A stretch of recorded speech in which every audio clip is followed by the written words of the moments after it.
Like Ntimane, welcome to this conversation as well. I suppose you held off on going to court on this matter. You were convinced that you can still bring some kind of reason to government and get them to open up. We know that there's been pressure from NEDLEC. We know that there's been pressure from COSATU. In fact, I spoke to Sizwe Pamla as well on this side saying, well, it's time for the president to lift this ban. Are you satisfied with the outcome? Good evening, Thabo, and good evening to Wendy and Prof Parry. Look, we are satisfied. I think our members will be able to finally, go to bed with the comfort that they are able to return back to the life that they know, which is serving alcohol in a responsible way. The 34 days for us have been very hard. We missed our debit orders. We're not able to pay for the school fees. We're not able to cover any basic needs in our households because we're not able to operate. So for us, this is a relief. This is us going back to starting from scratch, ensuring that we pick up the pieces and we support the livelihoods that are dependent on the tavern sector, as it were. And we're grateful that this opportunity has been given to us as well to continue to trade. But I think what we are cautioning against, is this environment that seems to persist, that doesn't allow for consultation to take place, when liquid decisions in terms of closure are being made. And I'm glad that, Prof Parry is part of this discussion, because we'd like to, create a social compact that allows us to be able to see things before they happen, that allows us to come up with programs that continue to support government's efforts, not only in fighting against the COVID-19 pandemic, but also to look at the overall issue of alcohol abuse, which is an issue that we cannot afford to run away from, but it's something that we need to tackle. But it requires a collaborative effort by local manufacturers, as well as experts like Prof Parry and the restaurants to come together to ensure that we tackle this matter once and for all. Prof Parry, the level of consultation that needs to go into these kind of negotiations to reach a point where the president now says we are opening up. What actually did they look at? Well, I'm sure they looked at the hospitalizations, and certainly we've seen a drop in infections, but the drop in hospitalizations only is 15% nationally. So, and the ICU beds are occupied and people are still on ventilators. So in some ways you could say it's a bit premature, because 15% is not a lot of space. And we know that when we open up alcohol, we saw what happened in June when we only opened up off consumption, and now we're opening up on consumption as well.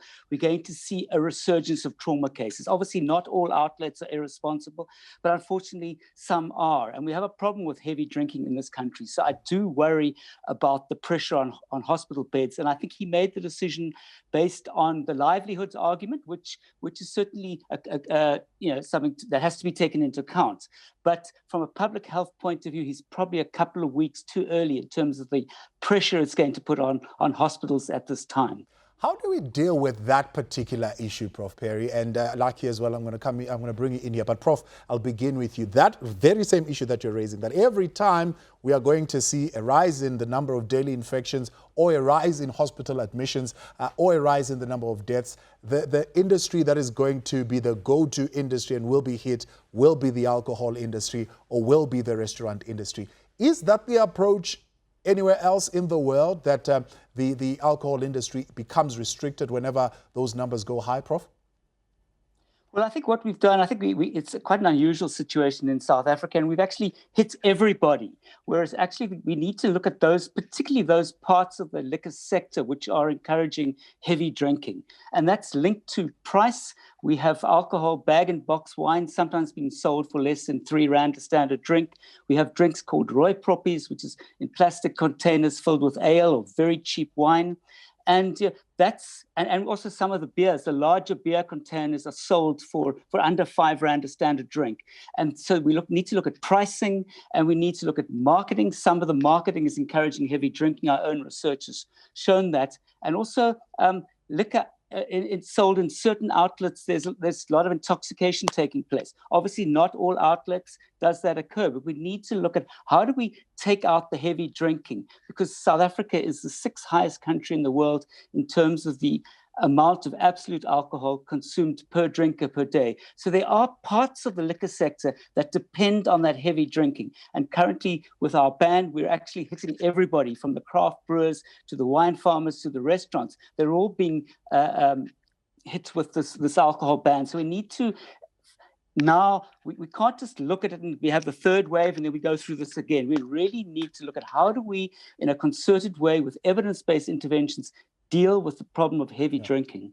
How do we avoid this, Lucky? I mean, if you listen to the leader of the Democratic Alliance, he says, according to the presentation that was given to him at Cabinet Lekgotla, we are only likely going to see a big rollout of the vaccines in the third quarter or even the last quarter of this year, which means, according to him, a third wave is more than likely. How do we avoid that we don't go back to this situation where the liquor industry, and Wendy, I'll come to you as well, and the restaurant industry don't become almost the easy targets? And I'm sure the faith-based organizations will also say that. Thabo, let me tell you, we will not participate in any closure that a government might consider in the future. We will not, definitely will not.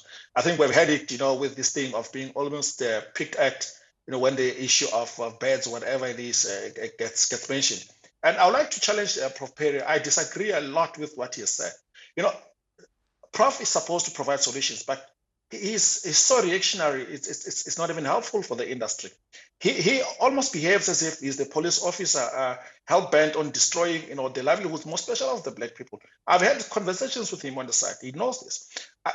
His issue that, South Africa, for example, is the 6th, the highest, that's a lie. South Africa ranks as number 54 in the world, and he knows this. But we understand that probably he's pushing the agenda of being an anti-alcohol lobbyist in this regard, and it's not helpful for him to mention that, perhaps we should have waited a couple of weeks, before we open. Is he saying that the lives of those that are dependent on the liquor industry, more especially the small black-owned businesses, should have waited for a couple of weeks? No, we take exception to that, and we feel that he should really come to the party and understand the realities of taverns. In his own admission, he has never been to a tavern in the past 10 years. Who does he think he is to talk about taverns and their livelihoods? All right, it doesn't concern him. Hold on, Lucky. Prof, come in here. Are you missing an understanding of how taverns work, and that's why you would say it's too early for them to be reopened now?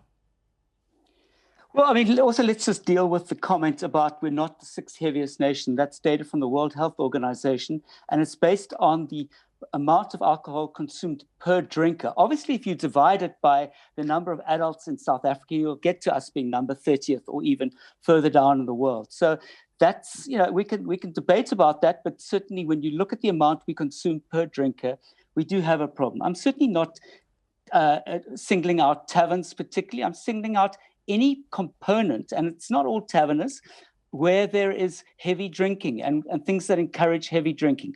And South Africa will be looking at pricing of alcohol because it is very cheap in this country. You can get some types of alcohol for under 3 Rand a standard drink. And I'm sorry, you can call me your enemy if you like, but I'm not going to defend a situation where we allow very cheap alcohol. I don't think it's good for our country just to say that people can have livelihoods if they're causing all these other problems. We have high levels of alcohol-related deaths in this country, and it should be in your interest too, Lucky, to have responsible drinking, and that's what I'm about. If you're going to attack me in terms of let's address that. Address the issue of cheap alcohol being a driver of heavy drinking.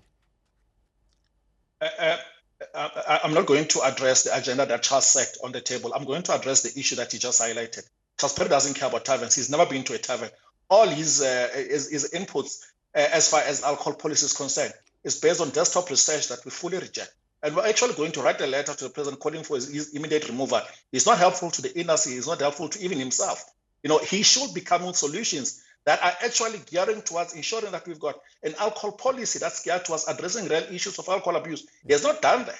So we feel that calling for Prof to resign, to make an impact. Calling for Prof Parry to resign is still not going to address the question of heavy drinking.